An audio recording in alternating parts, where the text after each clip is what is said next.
अस्सलामुअलैकुम। दोस्तों आज मैं आपको चेंजओवर के कनेक्शन करने का तरीका बताऊँगा और मेरी कोशिश होगी कि आसान और सादा तरीके से बताऊँ। ये भी हमारे पास 32 एम्पेयर का 2 पोल का चेंजओवर है और श्नाइडर कंपनी का है। इसको मैं खोल के आप दोस्तों को दिखा देता हूँ। इसमें 2 इनपुट के कनेक्शन होते हैं और एक आपने इससे आउटपुट लेना होता है यानी लोड। तो इनपुट आपने कहाँ से लेनी है या इनपुट आपने इसको कहाँ-कहाँ पे देना है, कौन-कौन से टर्मिनल पे, वो भी मैं आपको बताऊँगा और आउटपुट आपने इसके कौन से टर्मिनल से लेना है। चेंजओवर पे नंबर्स भी लिखे होते हैं, लेकिन मैं आपको सादा तरीके से बताऊँगा और आसान तरीके से। ये देखिए, ये इसका कवर है, ठीक है दोस्तों? इसके बाद दोस्तों मैं आपको इसके टर्मिनल के बारे में बताता हूँ, जो कि चेंजओवर में लगे होते हैं। तो वो मैं अभी आपको दिखाता हूँ, एक इसके कौन-कौन से टर्मिनल किस चीज़ के होते हैं। तो ये इसके इनपुट के टर्मिनल होते हैं, ये 1, 2, 3, 4। तो ये एक साइड इसका एक इनपुट हो गया वापडा या सोलर, ठीक है? ये देखिए, ये वाला साइड इसका इनपुट एक और ये दूसरा इनपुट। अगर आपने 2 लाइन के लिए इस्तेमाल कर रहे हैं यानी डबल वापडा के लिए, तो ये एक वापडा, ये दूसरी वापडा यानी एक लाइन, दूसरा लाइन। अगर सोलर और वापडा के बीच में इस्तेमाल करना है और अगर जनरेटर और वापडा के बीच में। और ये वाला सेक्शन जो है दोस्तों, यहाँ पे अगर आपको दिख रहा है, तो एक जंपर सा लगा है। तो ये जंपर वाला हिस्सा जो है, ये आपका आउटपुट है, यानी ये लोड वाला हिस्सा है। यहाँ पे आपने लोड की तारें लगानी है, न्यूट्रल और फेज़। अगर 3 पोल का चेंज ओवर है और अगर 2 पोल का, तो कनेक्शन सेम ही होते हैं। इसी तरीके से डिज़ाइन होता है सारे चेंज ओवर्स का। जहाँ पे जंपर लगा होता है, वहाँ पे आपने लोड का कनेक्शन करना है। अभी हम इसके ऊपर सबसे पहले कवर लगाएँगे, वो भी इसलिए ताकि हमें आसानी हो और इसके इनपुट का और इसके कनेक्शन का। कनेक्शन का तो दोस्तों सेम ही है तरीका है, लेकिन पहले कवर इसलिए लगा रहे ताकि हमें आसानी हो सके। और आपने अगर डीपी में लगाना है, डिस्ट्रीब्यूशन बक्स में, तो आपने पहले इसके कनेक्शन करने होंगे, उसके बाद आपने इसके ऊपर कवर लगाना है। अभी हम पहले कवर लगा रहे हैं, लेकिन आपने अगर डीपी में फिट करना है तो पहले कनेक्शन करने हैं, उसके बाद डीपी में लगाना है। अभी मैं आपको इसका तरीका बता रहा हूँ, इस वजह से सबसे पहले इसका कवर फिट कर रहा हूँ। तो ये देखिए, इसका कवर तकरीबन हमने लगा लिया है। ये देखिए, अगर आपने जिस तरीके से भी लगाना हो कोई मसला नहीं होता। और ये इसके ऊपर नाप, ठीक है? इसके ऊपर एक पेच होता है, वो पेच भी आपने लगा देना है, लेकिन कनेक्शन करने के बाद। ये अभी हमने इसका कवर लगा लिया है, अब इसकी कनेक्शन करेंगे हम। तो जैसे मैंने आपको बताया है कि ये वाले टर्मिनल इसके इनपुट के होते हैं और ये वाला आउटपुट का है। दोस्तों हम लोड के लिए एक होल्डर का इस्तेमाल करेंगे और एक एलईडी बल्ब का। कनेक्शन हम आरजी कर रहे हैं, लेकिन अ, कलर्स का ख़्याल कर रहे हैं, यानी ब्लैक और रेड वायर का इस्तेमाल कर रहे हैं ताकि आपको कनेक्शन आसानी से समझ में आ सके। अभी ये हमारे पास एक होल्डर है, इसमें हम एलईडी लगाएँगे लोड के लिए, यानी ये हमारा लोड हो गया। और न्यूट्रल वायर यानी ब्लैक ब्लैक वायर अभी हम पहले लगा रहे हैं, पहले टर्मिनल पे। और रेड वायर जो कि फेज़ होता है, वो हम दूसरे टर्मिनल पे लगा रहे हैं। आप इसको पहले या इसको मतलब अगर पहले फेज़ लगाना चाहते तो कोई मसला नहीं होता, लेकिन सीक्वेंस आपने सही रखना होगा। अभी सीक्वेंस मतलब मैं आपको आगे समझाता हूँ। ये जंपर वाली साइड, ये देखिए, यहाँ पे हमने लोड लगा लिया है। ठीक है दोस्तों? अभी हम इनपुट का कनेक्शन करेंगे। अभी इनपुट के कनेक्शन के लिए हम लीड इस्तेमाल करेंगे, क्योंकि ये कनेक्शन आरज़ी है, सिर्फ़ आप दोस्तों को समझाने के लिए कर रहे हैं।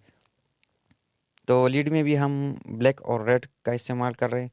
ये देखें, वहाँ पे हमने लोड की साइड पे ब्लैक पहले लगाया था, यहाँ पे भी इनपुट की साइड पे ब्लैक पहले लगाएँगे और रेड दूसरे नंबर पे। अगर आपने रेड पहले लगाया है तो यहाँ पे भी आपने रेड पहले लगाना है।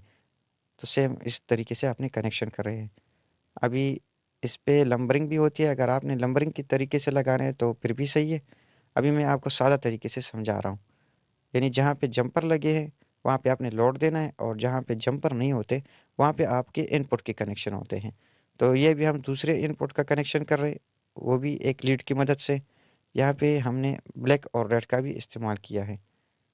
ये देखिए, ब्लैक को पहले हमने पहले नंबर पे लगा लिया और दूसरे टर्मिनल पे हमने रेड को लगा लिया, यानी फेज़। तो आपका फेज़ या रेड वायर आमने-सामने होना चाहिए। ये देखिए, रेड के सामने रेड लगाया है और ब्लैक के सामने ब्लैक, ये देखिए ब्लैक के सामने ब्लैक लगाया है। इसी तरह आपको मैं लोड का कनेक्शन दिखाऊँ, ये देखिए, ये इस कनेक्शन इस सीक्वेंस का आपने ध्यान रखना है। और लोड का ये देखिए, लोड भी ये आमने-सामने है। ब्लैक के सामने ब्लैक है, यानी न्यूट्रल के सामने न्यूट्रल। ये इस तरीके से आपने कनेक्शन करने हैं ताकि फेज़ सीक्वेंस आपका अ, गलत ना हो। आप चेंज ओवर जब स्विचिंग के लिए इस्तेमाल करेंगे तो आपका फेज़ सीक्वेंस उल्टा नहीं होगा, क्योंकि आपने ब्लैक के सामने ब्लैक लगाया है, रेड के सामने रेड लगाया है, यानी फेज़ के सामने फेज़, न्यूट्रल के सामने न्यूट्रल। तो ये तीनों कनेक्शन, यानी 2 इनपुट और 1 आउटपुट का आपने इस तरीके से कनेक्शन करना है। अभी पहले ये देखें, इसका नंबर भी लिखा है 8, और ये दूसरा जो न्यूट्रल वाला कनेक्शन है ये देखिए 4। 4 और 8 का अभी हम इनपुट देते हैं। ये देखिए, इसको हमने इनपुट दे दिया है वापडा। तो अभी इसको चेक करते हैं कि कौन से नंबर पे ऑन होता है। ये देखें 2 नंबर पे हमारा लोड ऑन हो गया। तो मिसाल के तौर आप इसको वापडा पे रखना चाहते हैं, यानी वापडा का कनेक्शन आपने 8 और 4 पे किया है, तो आपका वापडा हो गया 2 नंबर पे। तो 2 नंबर पे अभी ये यहाँ पे मिसाल के तौर हमारा वापडा का कनेक्शन है।